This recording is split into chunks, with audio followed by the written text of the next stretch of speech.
When was the last time you were vulnerable? Now, you don't have to share with me now. We can talk about it after or maybe journal while you are listening. A quote I want to start with is a book that I've been reading recently, Man and His Symbols by Carl Jung. He is one of my philosophical mentors. I wish he were alive, but that doesn't mean there's no connection. The connection is stronger because ideas transcend time and space. So Carl Jung is one of the deep thinkers and psychologists that I deeply resonate with.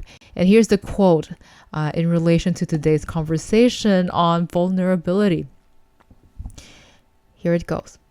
An ability to control one's emotions that may be very desirable from one point of view would be a questionable accomplishment from another, for it would deprive social intercourse of variety, color, and warmth. If you go to the self-help book section, any bookstore, or even just open Amazon, you can see that there's a lot of books talking about how to control your emotions, how to present yourself in a way where you are professional, you have, no emotions even at some point, or these emotions are very superficial and fabricated and it's something that you plan ahead. Now, there's benefit to being poised, to being calculated in how you present yourself in the world, and sometimes even necessary if you work in a career that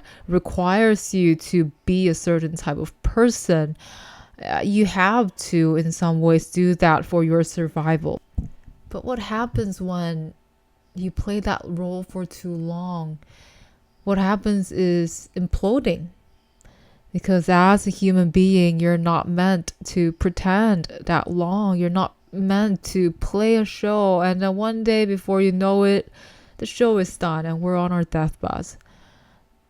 That's not how we are wired as human beings. We do have emotions, we have feelings, we desire love, we desire connection, we desire belonging. And yes, we can pretend that we don't need these things to achieve certain things, but at the core of our being there is that desire. It's a very human core, a desire to be loved, seen, and accepted. If it were that easy, all of us will be doing this, right? And so here comes the topic of vulnerability, which Brene Brown, researcher and storyteller, spent her career studying. Vulnerability is uncertainty, risk, and emotional exposure. It's that first date after a divorce. It's opening yourself up, not knowing whether the other person would accept anyway, but you said it because it's more important to be honest. It is that first run after losing a race. It's applying for a PhD after 2 failed applications. It's creating your 5th business after multiple failures. It's telling someone you like them with the risk that they say no, it's over. It is putting yourself out there. And linking that back to Jung, it's exposing your warmth, your color, your humanity. And my goodness, everyone, it is very scary, right? We can read about books about vulnerability, we can study it, we can watch videos, but when it is time to do it, it's freaking scary. I can tell you guys, one of the most recent stories that I have is saying I don't know in a field that I have studied for a long, long time. Have you ever experienced that?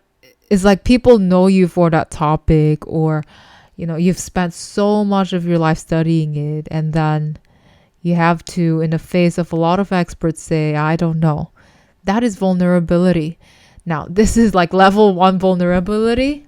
There's also, of course, the deeper ones, like going out on your first or second date after a difficult relationship ending. That is also vulnerability because, first of all, how do you know how to act again? Right? It's been a while and you're exposing yourself and your heart after being hurt. That is a very vulnerable process, and it's very natural to feel afraid or like questioning yourself, am I doing this right or wrong? This is all vulnerability. Now, what is behind vulnerability? A core emotion is shame, right? It's shame. What if the act of exposing yourself gets you denial? What if showing who you truly are gets you ostracized? What if expressing your truth makes people hate you, which it hurts because we're social creatures? Shame is a big part. You know that tingling feeling that you feel when you do something vulnerable? When you feel your heart area shrink, your head is like, there's that feeling, right? It's like you are caving in. That is shame. And what's difficult about the emotion shame is associated to your identity, right? It is a feedback that is associated with who you are. And so it feels like a personal attack. And so how do we get out of this? How do we still live in a way that feels authentic and brave and vulnerable without feeling that feeling of shame and embarrassment and, oh my gosh, I just want to hide in my room? The answer is you can't avoid these negative emotions. What we can do together is hold it with us like a friend, like Inside Out, where sadness, joy just carries her around. That's what we do as well with our uncomfortable emotions.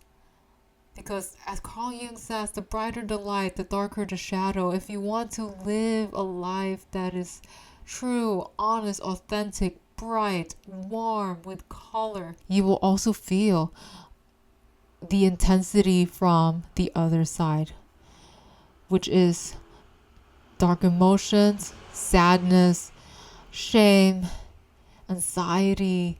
All of these things come together. And so this is why people want to turn it down. They want to tune down that warmth, that color, that capability to take risks and do things that are outside their comfort zones, because they're not willing to feel the other side of it, which is a lot of the emotions that I mentioned. And you can't blame them because it's very difficult. It really is difficult. So what do? We make friends. What does making friends with the other side of us look like? Making friends with our shadow side, making friends with these uncomfortable emotions requires two things. Number one, self-compassion.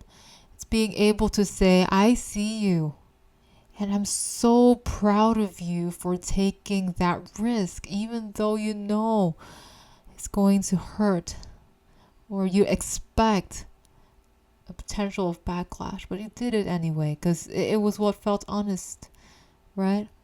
A lot of self-compassion. Be proud of yourself for doing something that a lot of people don't even dare to do. Give yourself a hug. What that looks like is embracing yourself, right? And treating yourself kindly, saying kind words to yourself. And the second way to deal with it is time. Sit with the emotion. Notice the uncomfortable emotions. Just sit with it and let time handle it. Instead of running away, sit with it. Again, let time handle it. And with enough time, the emotion will pass too. Because emotions are energy. And energy, it doesn't just stay like that forever. It changes, it shifts. The same with that feeling that you get. Let's say today you applied for a PhD for the 10th time and you're really anxious whether they'll get you again. Sit with it. It's okay. Let the emotion be with you, and before you know it, the tension will go away.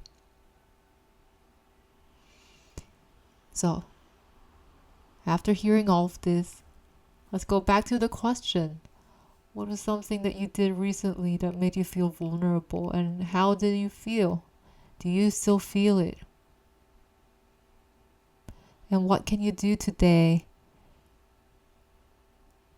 to celebrate yourself for taking that leap of faith, for taking a chance at life? Is it possible for you to hug yourself and tell yourself, I'm so proud of you for taking that risk. So proud of you for being brave. That's it. The week ahead, I hope that you continue to explore what it feels like to live with your full heart. Because everyone, life is long, but it's also very short. Are we going to live as robots, where we turn off all our emotions? Or are we going to give ourselves the opportunity to tap into our humanity? Have a good week ahead. This is Cristine Zen, and I'll see you in our next episode.